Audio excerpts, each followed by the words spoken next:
Assalamualaikum warahmatullahi wabarakatuh. Welcome back to Beatsco. Even a bit will make you KO. Jadi udah lama banget gue gak nerusin kisah 25 Nabi dan Rasul.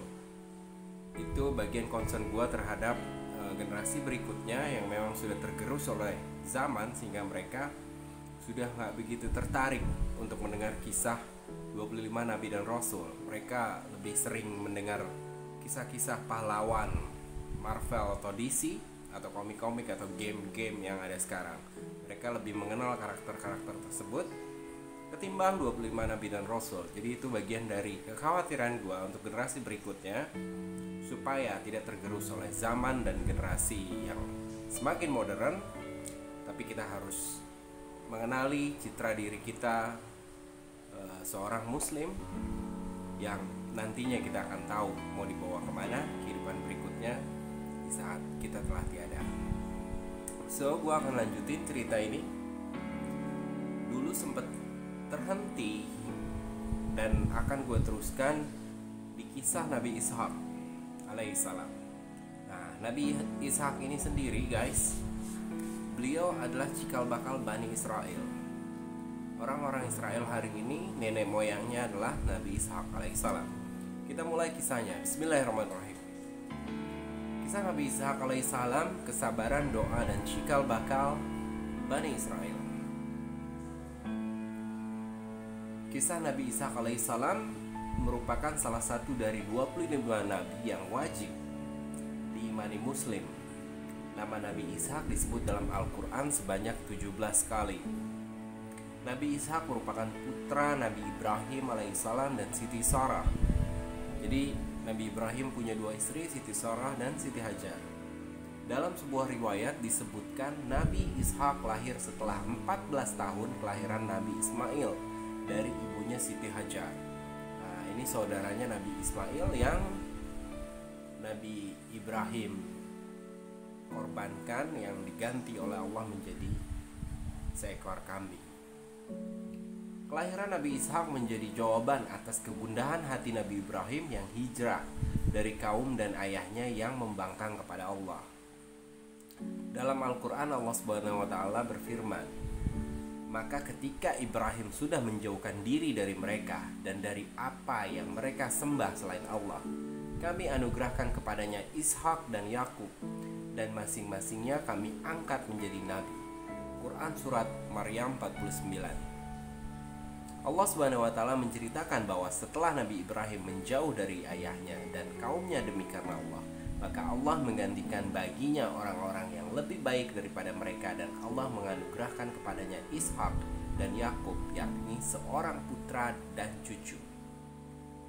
Kabar gembira kelahiran Ishak itu disampaikan para malaikat kepada Ibrahim seperti yang termaktub dalam Al-Quran. Dan sesungguhnya utusan-utusan kami, malaikat-malaikat, telah datang kepada Ibrahim dengan membawa kabar gembira. Mereka mengucapkan selamat. Ibrahim menjawab, selamatlah. Maka tidak lama kemudian Ibrahim menyuguhkan daging anak sapi yang dipanggang. Ini Allah kisahkan dalam Quran Surat Hud ayat 69. Jadi itu salah satu yang menarik bagi kita di saat kita mempelajari Al-Quran, atau anak-anak kita, atau cara kita untuk menarik perhatian mereka mempelajari Al-Quran. Karena Al-Quran menceritakan kisah dan sejarah para nabi, para malaikat, dan orang-orang sebelum kita. Namun Nabi Ibrahim takut ketika melihat para tamunya tidak mau menjamah makanan yang telah dihidangkannya. Jadi Nabi Ibrahim alaihissalam terkenal menjamu tamunya itu luar biasa kalau datang. Maka tatkala dilihatnya tangan mereka tidak menjamahnya, Ibrahim memandang aneh perbuatan mereka dan merasa takut kepada mereka. Malaikat itu berkata, jangan kamu takut, sesungguhnya kami adalah malaikat-malaikat yang diutus kepada kaum Lut. Allah menceritakan kisah ini di Quran Surat Hud ayat 70. Demikian itu karena malaikat tidak membutuhkan makanan, tidak menginginkannya, tidak pula pernah memakannya. Melihat sikap mereka yang berpaling dari apa yang disuguhkannya kepada mereka, tanpa ada rasa keinginan sama sekali, Maka pada saat itu Ibrahim memandang aneh perbuatan mereka dan merasa takut kepada mereka. Seorang nabi didatangi oleh malaikat, itu takutnya luar biasa. Tapi hari ini banyak orang-orang yang mempertanyakan atau ingin melihat keberadaan Tuhan. Yang gunung pun tak sanggup, yang malaikat pun tak sanggup mungkin jika tanpa kuasa Allah, apalagi manusia. Kita lanjut. Menurut As-Saddi, ketika Allah mengutus sejumlah malaikat untuk membinasakan kaum Nabi Lut, maka para malaikat itu menyerupakan dirinya sebagai pemuda yang tampan-tampan. Mereka berjalan dan mampir di rumah Nabi Ibrahim, bertamu kepadanya.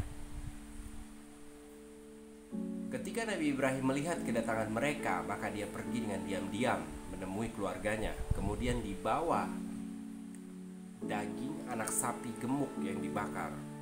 Jadi malaikat dijamu dengan anak sapi gemuk yang dibakar. Yang kalau kita bayangin hari ini pasti lezat sekali.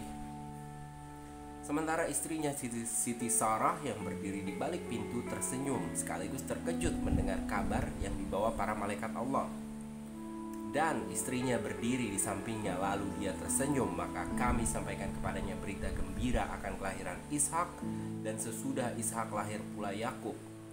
Ini Allah ceritakan dalam Quran surat Hud ayat 71. Dalam ayat lain Allah berfirman, istrinya berkata, sungguh mengherankan, apakah aku akan melahirkan anak padahal aku adalah seorang perempuan tua.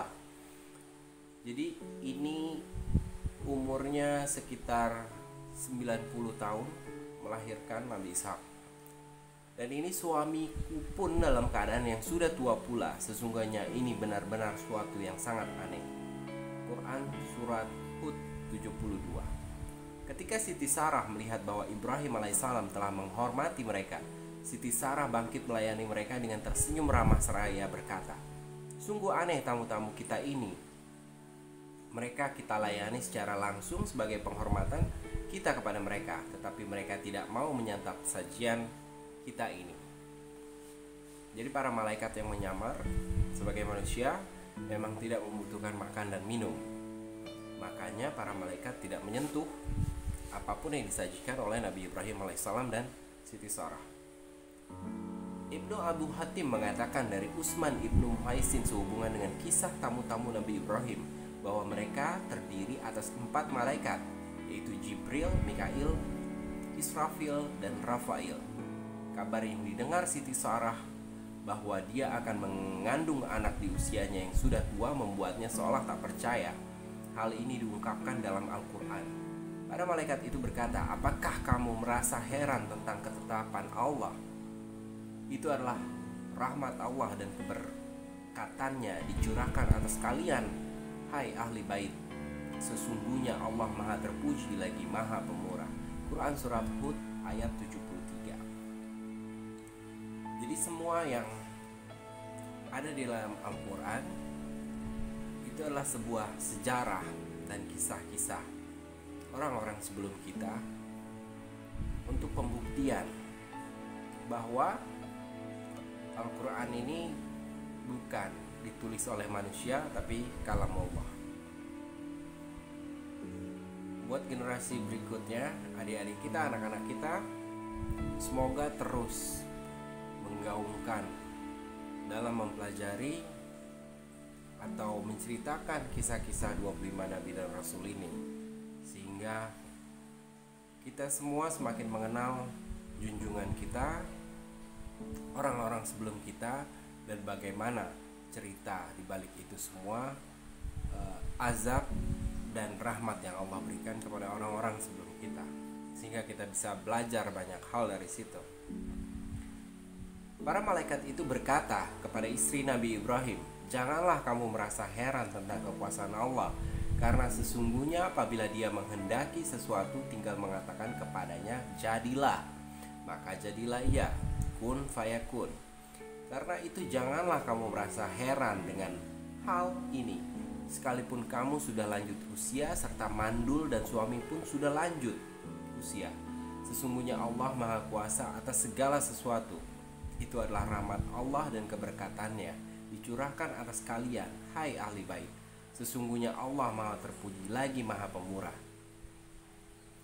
Quran Surat Hud ayat 73. Dan kami anugerahkan kepada Ibrahim, Ishak dan Yakub, dan kami jadikan kenabian dan Alkitab pada keturunannya, dan kami berikan padanya balasan di dunia, dan sesungguhnya dia di akhirat benar-benar termasuk orang-orang yang soleh. Quran Surat Al-Ankabut ayat 27.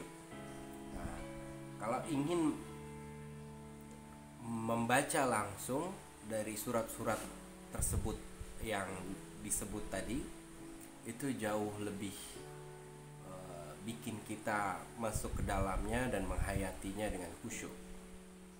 Jangan lupa membaca Al-Qur'annya yang pasti. Ini merupakan karunia yang paling besar karena selain Allah menjadikan Ibrahim sebagai kekasihnya dan menjadikannya sebagai panutan bagi umat manusia, juga memberikan kepada keturunannya kenabian dan Alkitab. Jadi Nabi Ibrahim ini sebenarnya adalah bapak dari para nabi. Banyak nabi-nabi setelahnya lahir dari setelah generasi Nabi Ibrahim dan Siti Sarah dan Siti Hajar. Maka tiada seorang nabi pun sesudah Nabi Ibrahim melainkan berasal dari keturunannya. Semua nabi kaum Bani Israel berasal dari keturunan Yakub ibnu Ishak ibnu Ibrahim, sehingga nabi yang terakhir dari kalangan mereka adalah Isa ibnu Maryam. Kemudian bangkitlah dari kalangan para nabi semuanya seorang nabi dari Arab, keturunan kabilah Quraisy dari keluarga Bani Hashim. Dia datang sebagai pembawa berita gembira dan penutup para rasul secara mutlak, juga penghulu seluruh anak Adam, baik di dunia maupun di akhirat. Allah telah memilihnya dari kalangan intinya orang-orang Arab Quraba, berasal dari keturunan Nabi Ismail ibnu Ibrahim alaihissalam. Tiada seorang pun yang menjadi nabi dari kalangan keturunan Nabi Ismail selain beliau, Nabi Muhammad SAW. Jadi Nabi Muhammad SAW, Rasul kita, keturunan dari Nabi Ismail alaihissalam, yang mana Nabi Ismail alaihissalam adalah anak Nabi Ibrahim alaihissalam. Jadi hampir seluruh nabi itu adalah generasi Nabi Ibrahim dan lahir dari keturunan anak-anak dan cucu-cucu Nabi Ibrahim alaihissalam. Masya Allah. Makanya Nabi Ibrahim disebutlah bapak dari para nabi. Dalam sebuah riwayat disebutkan bahwa Ishak menikah dengan Rafqah binti Batuil saat ayahnya Nabi Ibrahim masih hidup. Saat itu Nabi Ishak berusia 40 tahun. Oh ya, ini Nabi Ishak dilahirkan pada saat ibunya berumur 90 tahun. Jadi sudah lumayan tua, namun Allah berikan mukjizatnya, rahmatnya untuk melahirkan seorang Nabi, Ishak alaihissalam. Atas kuasa Allah, istrinya pun hamil dan melahirkan anak yang kembar. Yang pertama bernama Ishu, orang-orang Arab menyebutnya Ish. Ia adalah nenek moyang bangsa Romawi. Wow. Ini mohon maaf kalau ada salah pengucapan kata, karena ini ditulis dengan tulisan Latin. Mungkin salah baca atau bagaimana, gua minta maaf. Ia adalah nenek moyang bangsa Romawi. Nah, bangsa Romawi ini sendiri seperti yang kita ketahui adalah bangsa yang besar di zamannya ya, punya peradaban yang luar biasa. Yang kedua bernama Yakub. Disebut Yakub karena ia lahir dalam keadaan memegang tumit saudaranya. Ia juga disebut Israel yang merupakan nenek moyang Bani Israel. Jadi orang-orang yang ada di Israel hari ini, bangsa-bangsa Yahudi tersebut, cikal bakal mereka ya dari Nabi Ishak alaihissalam, sehingga keturunannya disebut Bani Israel. Wallahu a'lam bishawab. Jadi sumber-sumber seperti ini kalian bisa cek sendiri juga di internet, banyak kisah-kisahnya. Tapi kalau kalian punya guru ngaji atau kalian ngaji, di dalam Al-Quran tercantum cerita-cerita dan kisah-kisah seperti ini, seperti yang telah disebutkan di beberapa surat tadi. So, tujuan gue menceritakan kembali kisah 25 nabi dan rasul. Gue sendiri di waktu kecil sering diceritakan oleh orang tua gue. Tapi yang namanya kita punya memori kadang lupa. Kalau enggak, kita bangun kembali.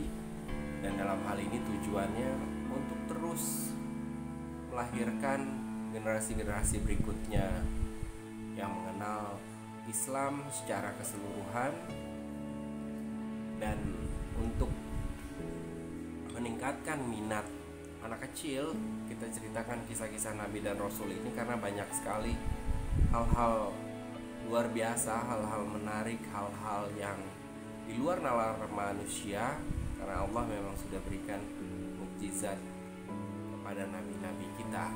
Wallahu a'lam bishawab. Kalau ada salah dalam penyampaian atau pengucapan, gue minta maaf. See you on the next videos di nabi berikutnya. Assalamualaikum.